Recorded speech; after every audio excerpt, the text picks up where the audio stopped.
Page 284. The paragraph describing the reaction of the schoolboy provides just the tie that amici needs between his proposal and the problem it would address. The story also gives his argument more power. Alternatively, if you oppose an idea, these strategies work just as well in reverse. If a proposal doesn't fix a problem, you have to show exactly why. Here are a few paragraphs from an editorial posting by Doug Bando for Forbes, in which he refutes a proposal for reinstating military conscription.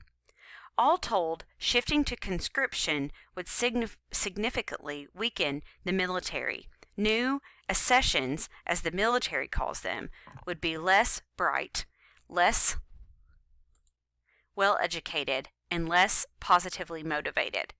They would be less likely to stay in uniform, resulting in less experienced force. The armed forces would be less effective in combat, thereby costing America more lives while achieving fewer foreign policy objectives. Why take such a step? One argument, most recently articulated by Thomas Ricks of the Center for a New American Security, is that a draft would save the center the government money. That's a poor reason to impress people into service. First, conscription doesn't save much cash. It costs money to manage and enforce a draft. History demonstrates that not every inductee would go quietly. Conscripts serve shorter terms and re-enlist less frequently, increasing turnover, which is expensive. And unless the government instituted a czarist lifetime draft, everyone beyond the first ranks would continue to expect to be paid. Second, conscription shifts rather than reduces cost. Rick suggested that draftees should perform tasks currently outsourced and great cost to the Pentagon: paperwork, painting barracks, mowing lawns, driving generals around.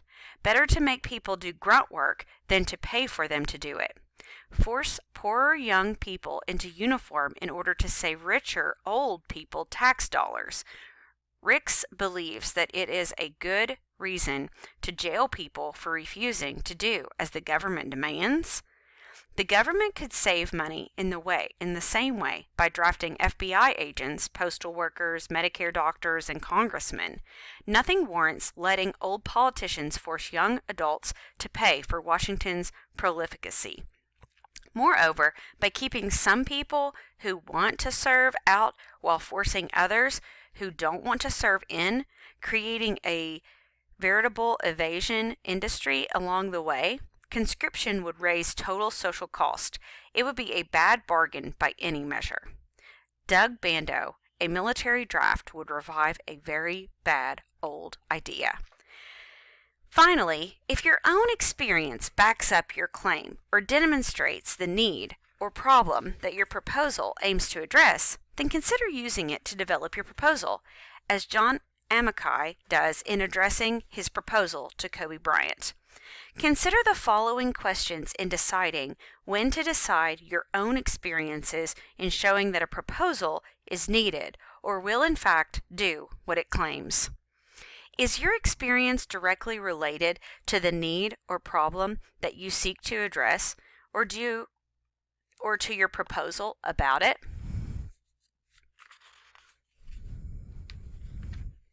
Will your experience be appropriate and speak convincingly to the audience? Will the audience immediately understand its significance, or will it require explanation?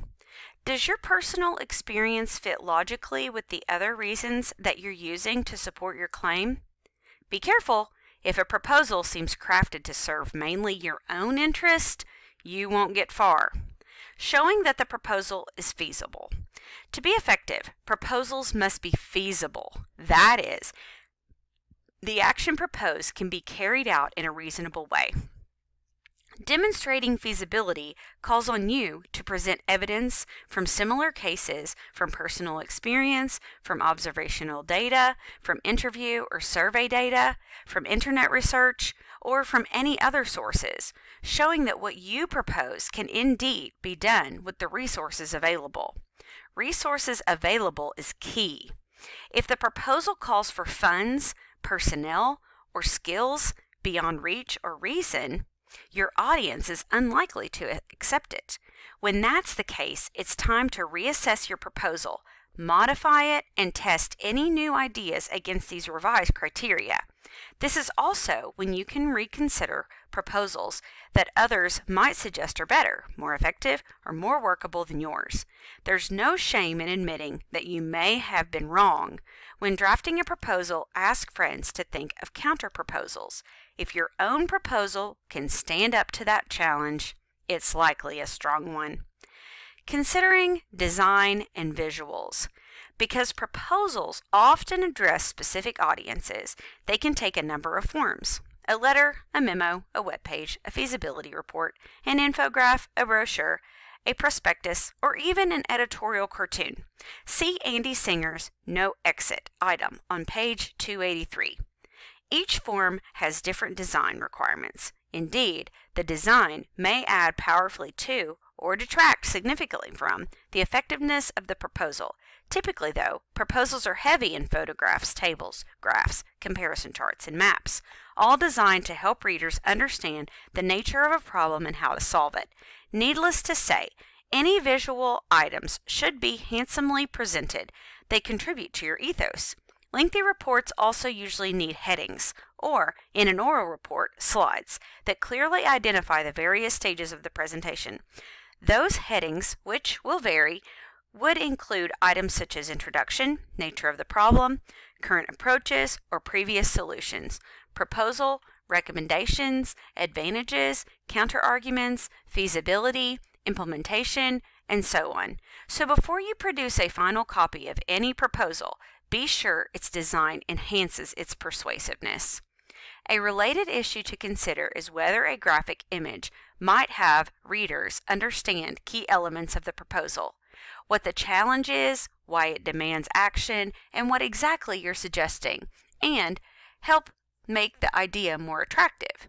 That strategy is routinely used in professional proposals by architects, engineers, and government agencies. For example, the artist rendering below shows the Bionic Arch, a proposed skyscraper in Taiwan designed by architect Vincent Calabot. As a proposal, this one stands out because it not only suggests an addition to the city skyline, but it also offers architectural innovations to make the structure more environmentally friendly. If you look closely, you'll notice that each floor of the building includes suspended sky gardens. That, according to the proposal, will help solve the problem of city smog by siphoning away toxic fumes. According to Calabot, the skyscraper reduces our ecological footprint in urban areas. It respects the environment and gives a new symbiotic ecosystem for the diversity of Taiwan. The Bionic Arch is the new icon of sustainable development. Who wouldn't support a building that looked great and helped clean the air? The Bionic Arch proposes to do more than add retail and office space. The next pages 288, 289, 290, and 291, 292, and 293 are all steps in creating a formal proposal. We're going to take a look at these pages now. Guide to writing a proposal. Finding a topic or identifying a problem. That is the first thing that you're going to be doing. You need to make a list of all the problems that you think are faced at Round County Senior High School. Make this list on the discussion board. Simply click on the discussion board and then on Essay 3 Topics. Then create a thread and list your problems. You're entering a proposal argument when you make a claim that supports a change in the practice. For example, bottled water should carry a warning label describing the environmental impact of plastic. You're entering a proposal argument when you make a claim that supports a change in policy. Government workers, especially legislators and administrative officials, should never be exempt from laws or programs imposed on other citizens. You're entering a proposal argument when you make a claim that resists suggested changes in practice or policy. The surest way to guarantee that HOV lanes and on freeways improve traffic flow is not to build any. You're entering a proposal argument when you explore options for addressing existing issues or investigate opportunities for change. Urban planners need to examine the long-term impact digital technologies may have on transportation, work habits, housing patterns, power usage, and entertainment opportunities in cities of the future. Since your everyday experience often calls on you to consider problems and to make proposals, begin your brainstorming for topics with practical topics related to your life, education, major, or job. Or make an informal list of proposals that you would like to explore in a broader academic or cultural areas, problems you see in your field or in your society around you. Or do some free writing on a subject of political concern and see if it leads to a call for action. Again, you are focusing on problems at Round County Senior High School. Research your topic. For many proposals, you begin your research by constituting the following types of sources: newspapers, magazines, reviews, and journals, television or radio news reports, online databases, government documents and reports, websites, blogs, social networking sites, listservs, news groups, books, experts in the field, some of whom might be right on your campus. Consider doing some field research if appropriate. A survey of student opinions on internet accessibility, for example, or interviews with people who have experienced the problem you are trying to fix. Finally, remember that your proposal's success can depend on the credibility of the sources you use to support it. So evaluate each source carefully. You have to conduct an interview for your proposal. However, if you are not able to schedule an interview face-to-face, you can simply email a list of questions to someone who would likely know the answers, and then use their replies as your interview. Formulating a claim. As you think about and explore your topic, begin formulating a claim about it. To do so, come up with a clear thesis that makes a proposal and states the reason that this proposal should be adopted. To start formulating a claim, explore and respond to the following questions. What do I know about the proposal that I'm making? What reasons can I offer to support my proposal? What evidence do I have that implementing my proposal will lead to the results I want? Rather than make a specific proposal, you may sometimes want to explore the range of possibilities for addressing a particular situation or circumstance. In that case, a set of open-ended questions might be a more productive starting point than a focused thesis, suggesting, for instance, what goals any plausible proposal might have to meet. Examples of proposal claims.